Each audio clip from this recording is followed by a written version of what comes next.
अस्सलाम वालेकुम। ਤੁਹਾਡਾ ਇਸ ਮਹੀਨੇ ਦਾ ਮੈਨੂੰ 20,000 रुपया मिल गया। ਤੁਹਾਡਾ बहुत शुक्रिया। ਤੁਸੀਂ ਇਸ मुश्किल 'ਚ मेरा साथ दिता।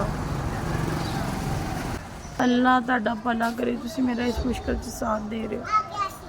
3 दिन हो गया मेरा भरा फौत हो गया ਵੱਡਾ। ਅਸੀਂ ਯਤੀਮ ਹੋ ਗਏ ਫਿਰ ਤੋਂ। ਉਹ ਵੀ ਗੁਰਦਿਆਂ ਦਾ ਮਰੀਜ਼ ਸੀ। ਉਹਦੇ ਵੀ ਡਾਇਲਿਸਿਸ ਹੁੰਦੇ ਸਨ। ਮੇਰੇ ਵੀ ਡਾਇਲਿਸਿਸ ਹੁੰਦੇ ਸਨ।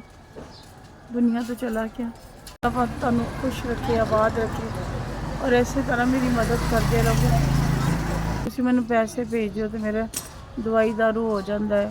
ਤੁਹਾਡੀ बड़ी मेहरबानी। अल्लाह ਤੁਹਾਡੇ रिस्क 'ਚ बरकत पावे। इस महीने का 20,000 रुपया मैंने मिल गया। ਤੁਹਾਡਾ बहुत शुक्रिया।